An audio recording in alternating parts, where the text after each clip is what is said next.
This is Hoops Forum, a production of Radius Athletics and a Quick Timeout podcast. I'm Tony Miller, and I'm joined once again by my co-host, Randy Sherman. Before we get into today's episode, a big thanks to our sponsors over at 323 Sports. We're in the middle of winter right now. Temperatures are cold for a lot of us. 323 Sports has some great options on outerwear for your teams and for those on your staff. To find out more about what they can do for your program, visit 323sports.com, or you can contact a sales rep at sales@323sports.com. They'll be sure to do it right for your sports program. Today, Randy, we're going to do something a little bit different. We're going to do a Okay. little bit of Would You Rather. Some people have called it this or that. All We're going to go right. through about 4 topics here of Would You Rathers. The rules, as discussed previously by the two of us, are you can't flip-flop between the two and say, well, maybe I'll do this, maybe I'll do that. You have to pick one and stick with it and then give the reasoning behind it. Oh man, you're gonna pin me down, and we're gonna pin each other down. I guess. Like you got to answer these too, right? It's not just Yes. me on the hot seat, is it? We will both do it, and we will both be held accountable for all our actions, and they will be brought up again on social media, no I'm doubt, and sure. haunt I'm us years from sure. now. I thought you said, yeah. Okay. That's exactly right. All right, let's So the rules are gotta can't ride the fence, right? no fence riding. You must pick a Excellent. side and stand on your side. Excellent. All right, Okay. first up, we'll start with the defensive side here. Would you rather build your defensive system on forcing the ball baseline or influencing to the middle? I go first. Yeah, you go first. Give me force baseline. And reasoning for that would be Um, just kind of tougher scoring angles. I think you can still give up threes and things like that. I mean, if a guy really attacks a baseline hard and you help over, but I think the pass that driving player has to make to find an available three is a little bit tougher. The penetration reactions of the opponent have to be pretty sharp for you to really give up, a good three.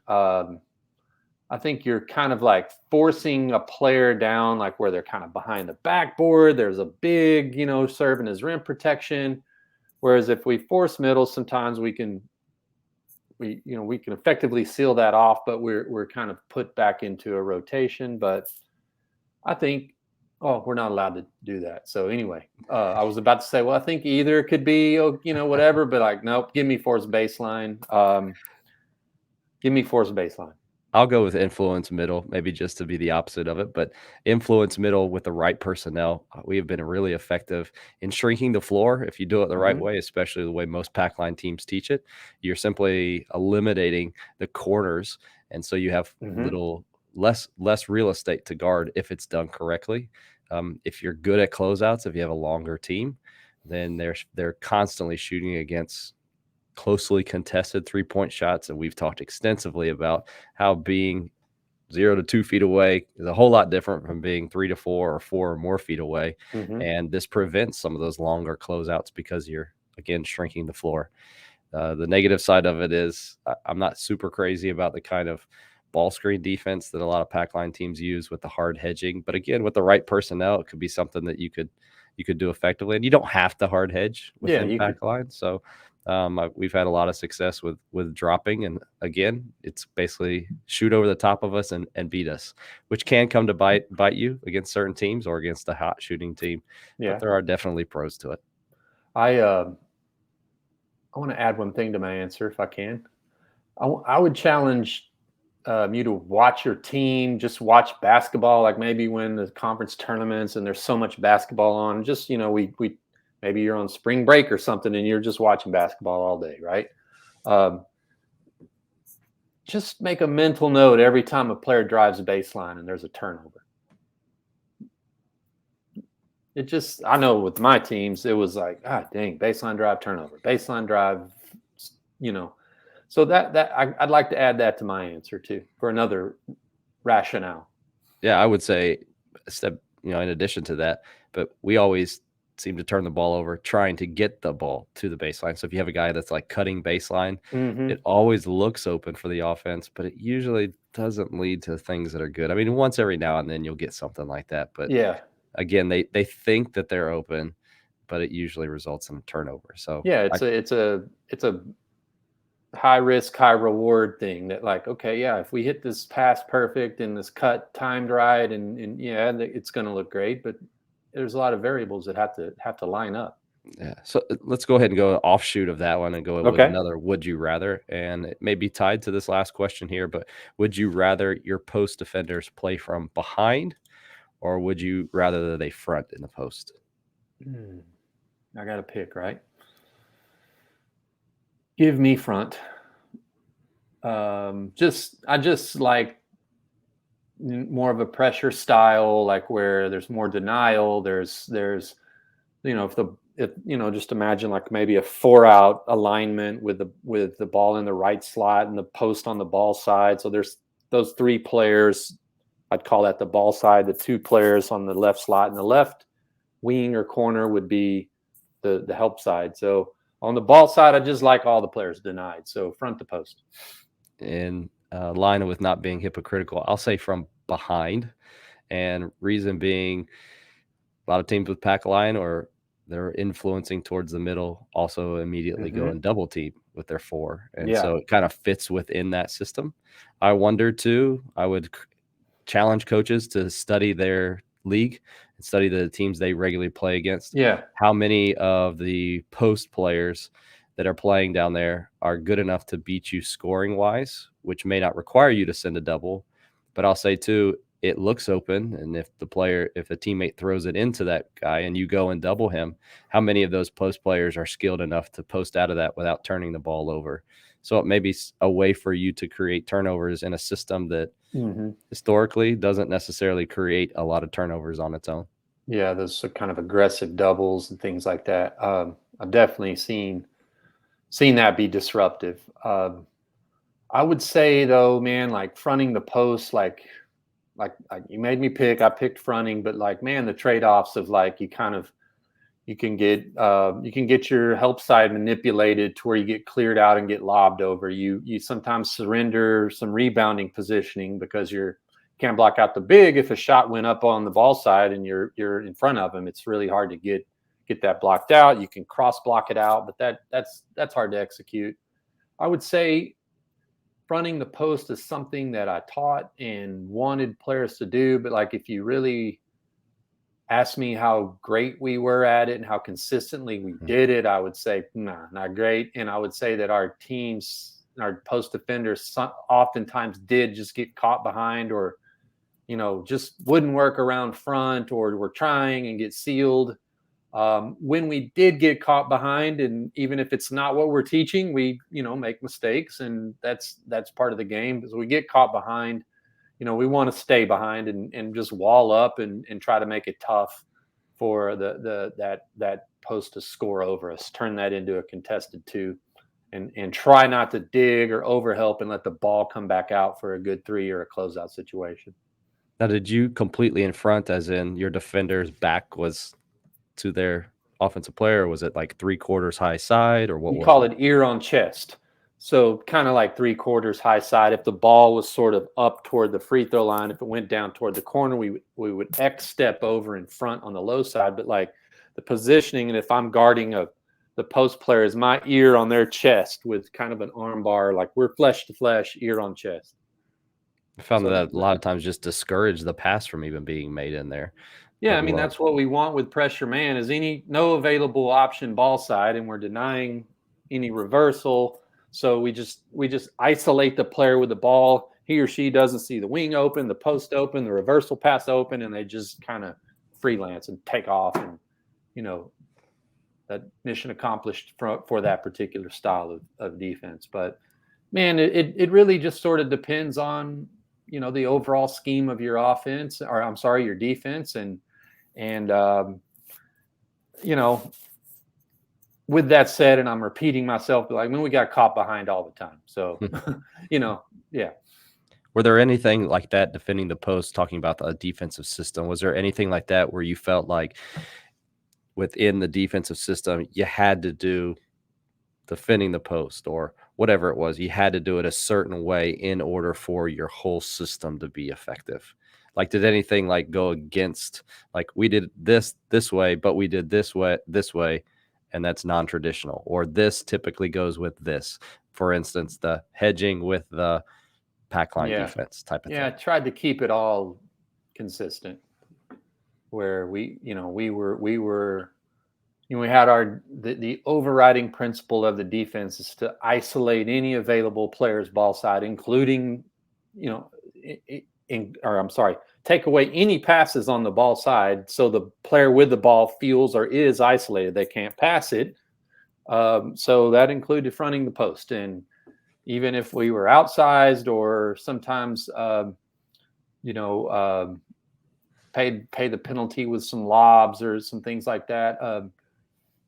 You kind of can't expect a shutout. So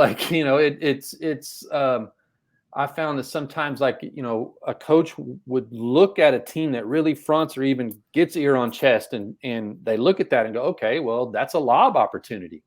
And well, lobs aren't easy to deliver. You got to throw them right.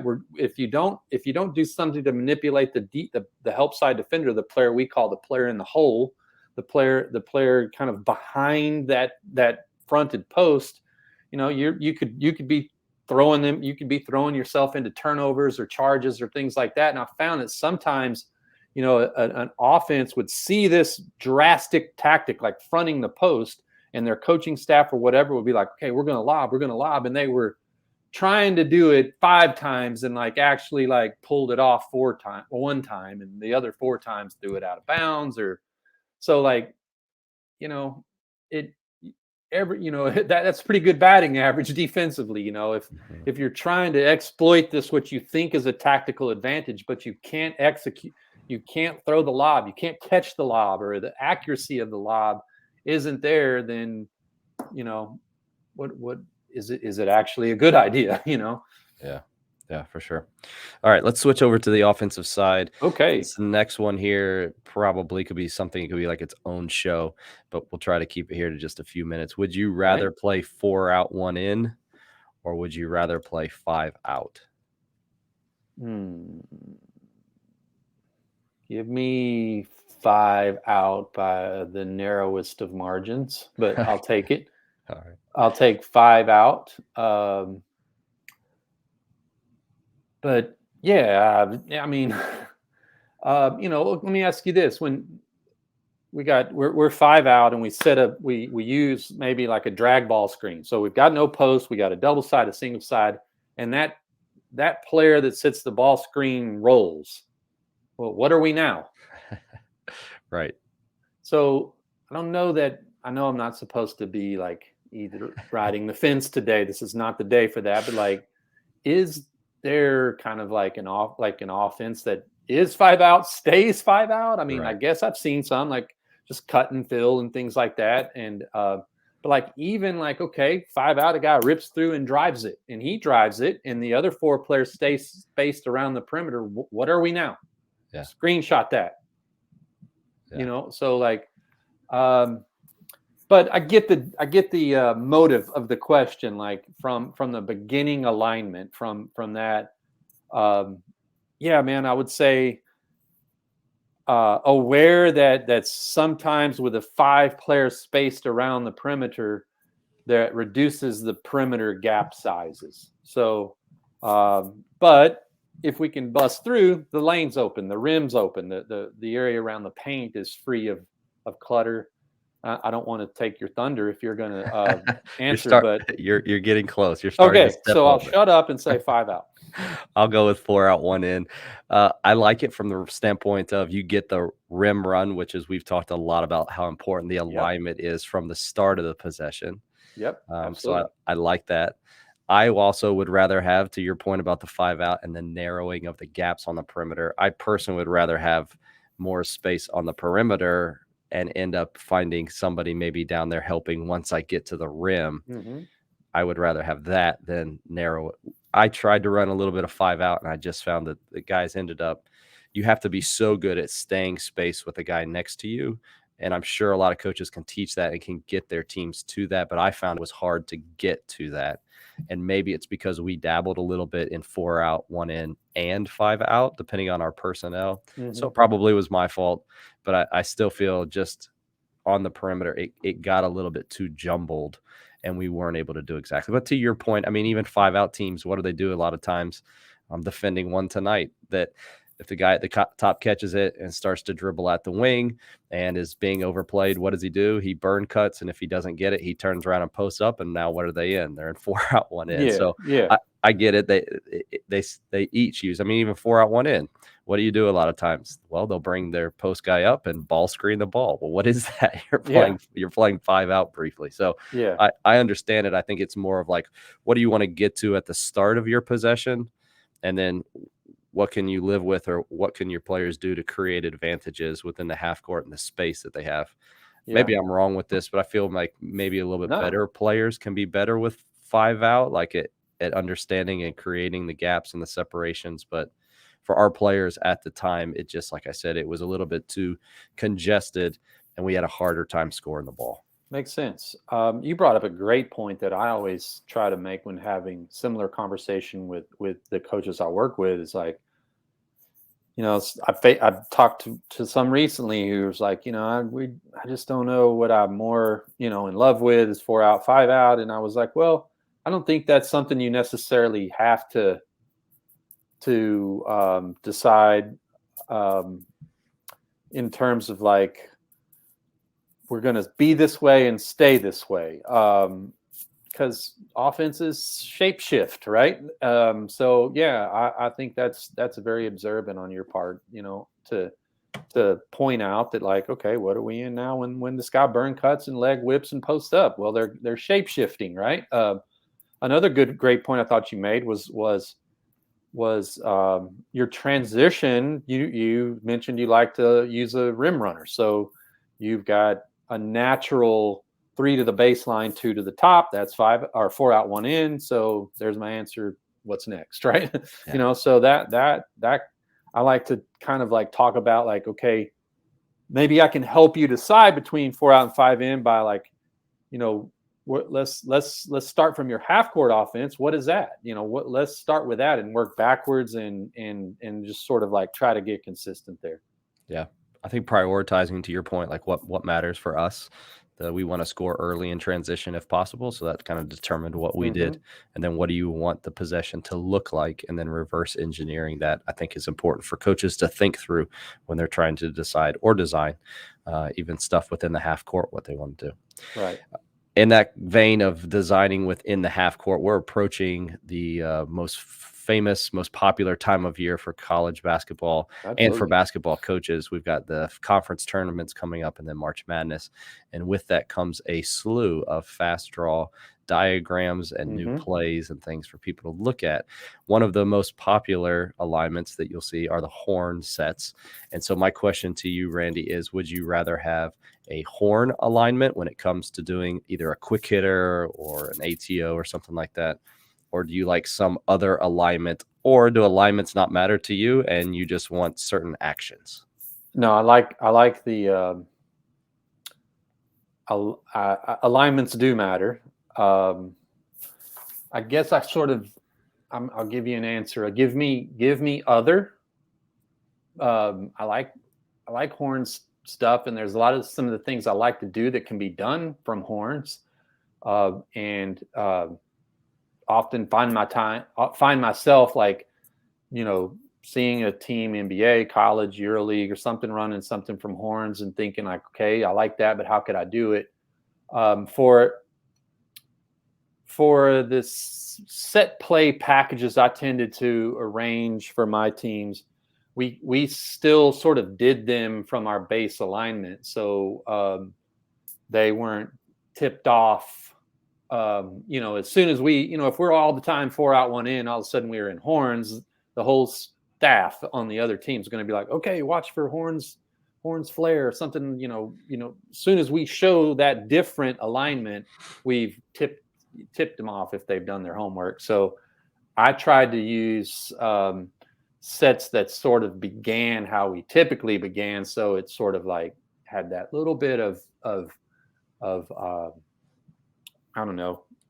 We're hiding it behind operating out of the same alignment, rather than, I hear football coaches all the time talking about, like, well, their formations sort of help you reduce what they might be running, and then you add to that down and distance plus formation. Then we said, okay, the likelihood of it being these 3 or 4 plays is pretty high, and the defense starts to. That's how they study film. So I kind of borrowed that from football. Like, hey, you see them getting something different, we can kind of say it's going to be one of their 3 horns plays, right? Like, we. So that's my reasoning. I don't know how great it is, but so I'll take other, because you gave me the ability to kind of stay with 4 out, 5 out, or whatever. Yeah, for those same reasons, I have picked horns. This year, I've gone a little bit different. I do have horns, and to your point, things that flow naturally from our 4 out, 1 in. So they're still sets. I think we a lot of times think of like sets like ATO. Players go and get set up in a spot, and then we run something rather than something that naturally flows out of our offense. So if we're defining it that way, then yes, I like horns plays. Yeah. And for your same reasoning, I run a bunch of different things out of them. Something I would suggest to coaches that I have found helpful for my team and understanding, and they can pick up the concepts better, and you can almost like double the size of your playbook, is to run the same kind of actions and focus more on the actions than on like running this particular horns play. So for instance, we will have a play that flows straight from our offense that involves a stagger, and the same kind of thing flows out of a horns play. Or if your thing's a pistol, we do that within our 4 out, 1 in, but and a transition action. But we also do that out of a horns play. So when I introduce a horns play to them, it already involves actions that we have done other places, and they pick it up a whole lot faster. And like I said, it just gives you a different look. To your point, makes it harder for the other team to have to scout, while keeping us from having to put in a whole lot of work or confusing them on what we're trying to accomplish. It's just, there's that consistency there that no matter what alignment we're in, we're always getting to these actions.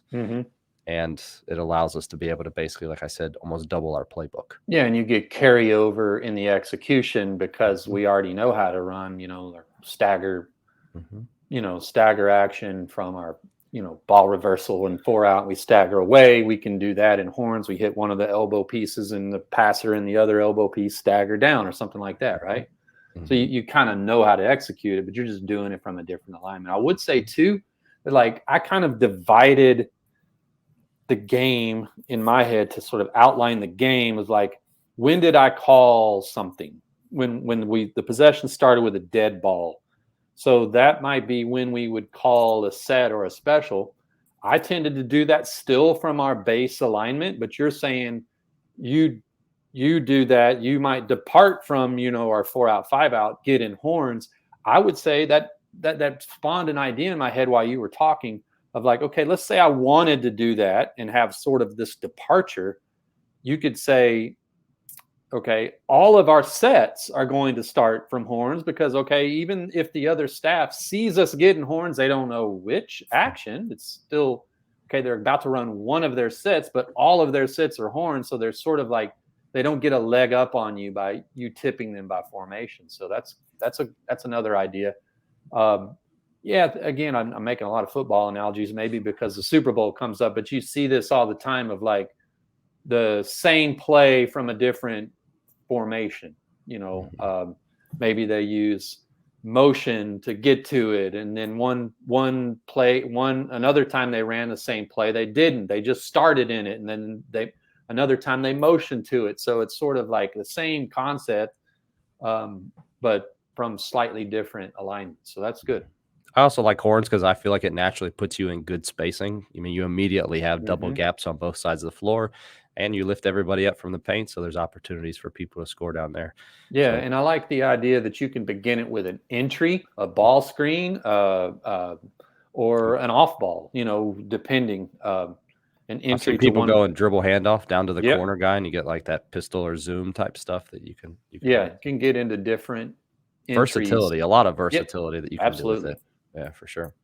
And you lift the bigs up away from the rim, right? If you have it in your typical where your 4s and 5s maybe are the pieces of the horn at the elbow-ish area. Right. So on that note, be on the lookout. Randy and I will be producing, no doubt, quite a few X's and O's fast draw diagrams that we'll be putting on Twitter here over the next 2 months in response to the NCAA tournament and the conference tournaments that are coming up. Yeah. Randy, this week at the beginning of the week, you sent out your weekly Beyond the Scoreboard email. You want to summarize that and tell people where they can find out about that? Yeah, kind of a little pattern I've fallen into is asking a question on Twitter, getting multiple responses from the coaching community in Twitter, and then turning that into a Beyond the Scoreboard piece where I kind of use some of the answers that coaches give inside the body of the blog to sort of like overview like coaching community's thoughts, my thoughts, and this last one that I just sent out was called One Word, an exercise. And many of you have read some books by the author John Gordon, and one of his books is sort of talks about this one word philosophy. And I was like, okay, I asked the Twitter community, coaching community, one word descriptor that you would love for others to use about your team. I got things like relentless, disciplined, all things that sort of coaches, and I just sort of just organize that into a blog post and get coaches thinking about really how to bring that one word to life. So that's Beyond the Scoreboard, brought to you by Sideline Interactive for this week. Yeah, leading manufacturers of scoreboards and scoring tables for colleges and high schools around the country. You can find out more about Sideline Interactive at sidelineinteractive.com. Appreciate all of you who joined us this week. If you missed any part of the live show, you can go back and watch the full show on Radius Athletics YouTube page. Just search Hoops Forum or Radius Athletics, or you can listen to the audio version of the show by searching on podcast platforms A Quick Timeout. There you'll find the audio version of the show. Appreciate Randy and his contribution each week. As we enter into February and March, we'll be having a lot more content on our Twitter accounts here on Hoops Forum, so be sure to keep following us for all of that. Again, appreciate all of you who watched the show today. We'll talk to you again next week on Hoops Forum.